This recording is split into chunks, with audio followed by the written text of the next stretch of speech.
VPSA, welcome back to another video. In this one, we'll be doing a review of the Samsung Galaxy S23 Ultra. I'll just be taking you guys through the features, the specs, as well as how the phone has been performing in the time that it's been in use. And we'll also discuss the elephant in the room, which is the price of this phone. Just discuss whether it's worth spending that amount on this model or whether you should consider something else. And by the end of the video, if you are interested in getting this phone, you basically know what you need to do. So without wasting more time, let us begin. Again, as we said, this is the Galaxy S23 Ultra. This was Samsung's flagship smartphone in 2023. This video is going out in 2024, meaning the Samsung Galaxy S24 Ultra is already out. So this one is the second oldest flagship as of now. So in terms of how it looks, it does look premium, especially without a case. During the time that it's been in use, it's mostly been in a case, and I'm sure that will be the same situation for most people who decide to get this phone, given the price you'll be paying. And down here, you just have now the hole where the S Pen slots in. Here's the S Pen. You can just insert it there, and it sits quite well in the phone. Here we have the USB Type-C charging port. Then we also have the SIM card tray here. This particular model is a dual SIM model, which also has eSIM support. And on this side, on the left side, there's nothing. On this other right side, here we have the volume button as well as the power on button. And here we don't have any buttons on top. So I think from 2017 onwards, phones have not been coming with the earphone jacks. So if you get a smartphone nowadays, you just have to buy wireless earphones. And here we have the Galaxy Buds 2 Pro earphones, which we did a review on a while back, and they work quite well with this phone. All you have to do is just open it and it just syncs quite automatically. Then once it syncs, it just gives you a quick status update of how the earphones are in terms of the charge as well as the case. And you can also have that handy widget at the home button just to give you that information. And once you close the case, the sync is off, and it's just so convenient if you have a Galaxy phone to just get the Buds 2 Pro or any of other Samsung's AirPods. So now back to the phone. In terms of the screen, it features a 6.8 inch screen. Again, it's not a small phone.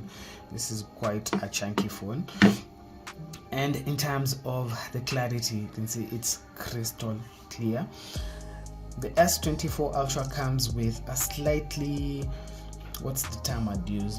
It uses technologies just to reduce the reflection of the screen, so it has a bit of a matte finish. But this one, it's the old school AMOLED, Super AMOLED, and it's quite good to look at.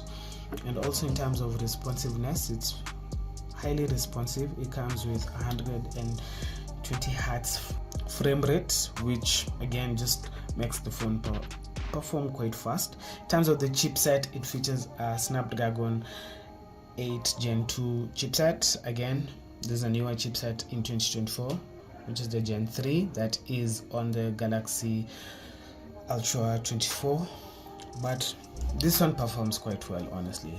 I've also been using a Samsung Galaxy S20 Plus, and that one has a way older chipset, but I think it's gotten to a level where most of these smartphones, if you're just on a certain level, let's say you on a phone that was a flagship in, let's say 2019 and beyond, in terms of the performance, yes, there is a noticeable difference with the newer phones, but for all those phones, it's at quite a high standard when you compare now to these other mid-range or budget phones.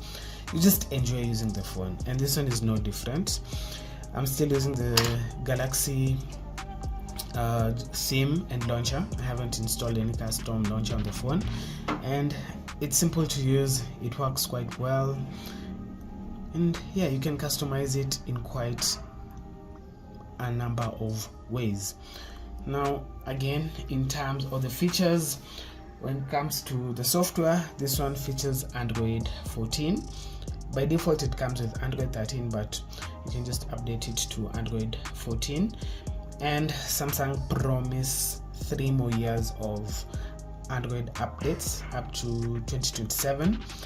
That means the phone is a bit future proof, and even when it gets to 2027 you'll still be able to use the phone for definitely more years on the software side before having to disregard it, because again, these flagships, it gets to a point where the performance is quite high, and even I'm sure when you get to the future this phone will still be quite functional and you won't be missing a lot. In terms of other noticeable features, this one comes with 512 GB of space, and you can get an option of a 256 GB or 1 TB space. So if you want to check the space and all that good stuff, just come here to phone, then you come here to where is that menu, device care, then you can see the battery. It's stated that it's 77% available and it can last up to a whole day, and it can last up to a whole day.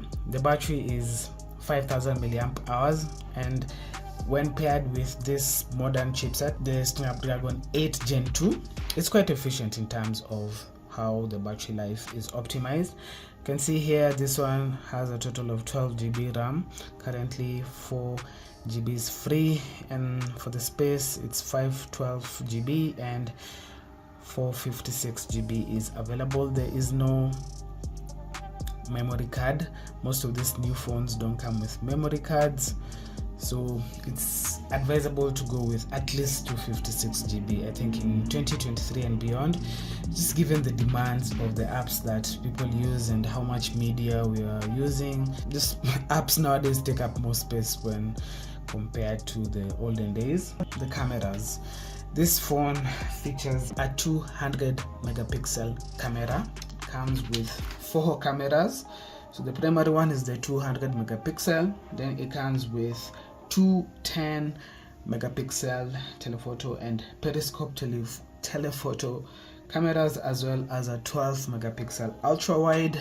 So in terms of cameras, this is a serious camera phone, it's no lie. And on the front it features a 12 megapixel selfie camera.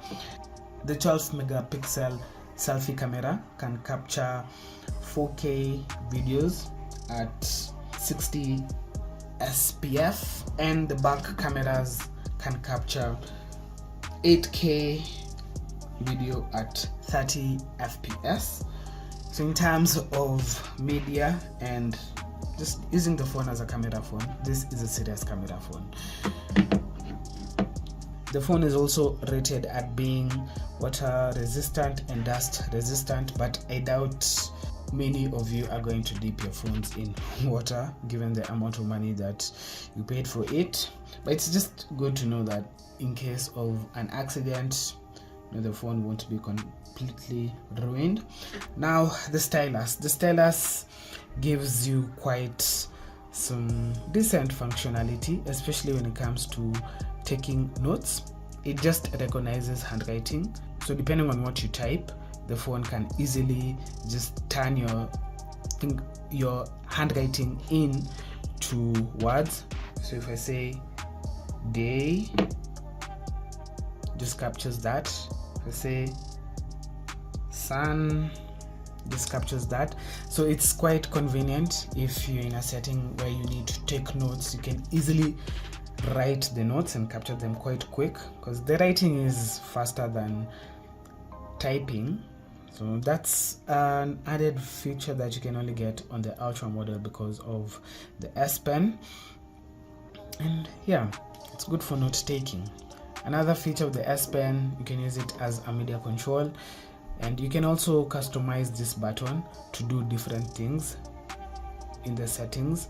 So if you want it to launch the camera, or if you want it to launch a specific app, you can set that, and it does provide added functionality. I'd say in your day-to-day use, you're likely not going to use the S Pen a lot, especially if you're coming from a phone that doesn't have the S Pen. But just over time, you'll find yourself exploring different features and just using it, and then that's when you'll come to explore it. But if you're somebody who is still using the normal phones, then the S Pen at first won't appeal to you. You'll find yourself hardly using it, and then slowly by slowly you'll just start using it just because it's there and you'll enjoy. So you just pop it back in to the phone, and again works seamlessly in terms of the pairing. So now let us discuss the price.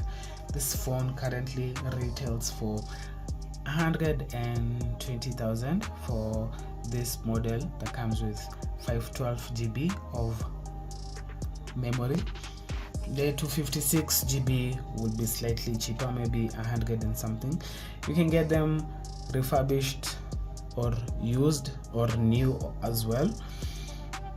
And in terms of value for money, again, nowadays in 2023 and beyond, flagship's expensive. If you want a top of the range smartphone, 100k plus is what you'll need to spend. Can you get the same thing with an older phone, let's say an S23 Ultra? I'd say this one gives you more future proof, because if you're considering buying a good phone in 2023 and beyond, you want something that you'll be able to use for at least the next 4 years comfortably. So I'd say the S23 Ultra is an option that you can consider.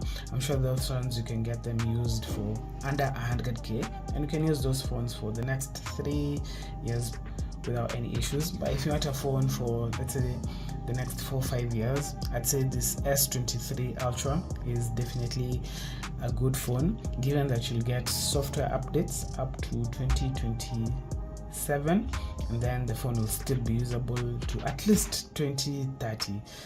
So for the next 7 years, I'd say you can comfortably use this phone. It is premium and it does come with an expensive price tag. Is it worth it? If you have the money, I'd say yes. If your budget is lower, you can definitely get something that will serve you in the 60,000 range. Let's say an S22 or S22 Plus if you don't want a large phone, or an iPhone 12, 13, even 14 for 60 to, let's say, 100,000. You can get something, especially if you buy them refurbished. So if you're an Android person, I'd say there are options as well, and if you'd like to try iOS, there are options. But I like the way this phone just sits in a very good position, because it's Samsung's second best flagship in 2024, and it works quite well. So I definitely recommend it to anyone who has the money. But again, if you have a lower budget, you can also get decent models. S22 I'd say will be your best bet. S21s and S20s are known to have issues with the screen. I would not recommend that. I was using an S20 Plus and it got the red vertical line on the screen, meaning I have to change the screen, and that screen goes for around 15 to 20,000, which is quite expensive given how old the phone is. So I won't recommend anyone going for the S20s or S21s because they have that defect, and most of them, if you're buying in 2023 and beyond, will be second hand. So the phone has just a very few or a small window of use before the screen possibly gives you issues. So just to save yourself headache, I'd say go for S22 if you're not going to go for the S23, or if you also have, or if money is not an issue, I definitely recommend going for the newer phone, the S24 Ultra, the S24 lineup, just because again they use the latest chipset, and that one is promised 7 years of software updates, so it's even more future proof than this phone. So bottom line, if you are considering getting the S23 Ultra, I'd recommend it in 2024 to, let's say, 2025. But by the time you're getting to 2025, I think you should be considering the S24 Ultra for anyone watching this video in 2025. But for now, it's definitely an awesome phone. So we come to the end of the video. Thank you guys for watching. If you have any questions or comments regarding the phone, just keep them down in the comment section. I'll catch you guys in the next video. Don't forget to like and subscribe. Bye for now.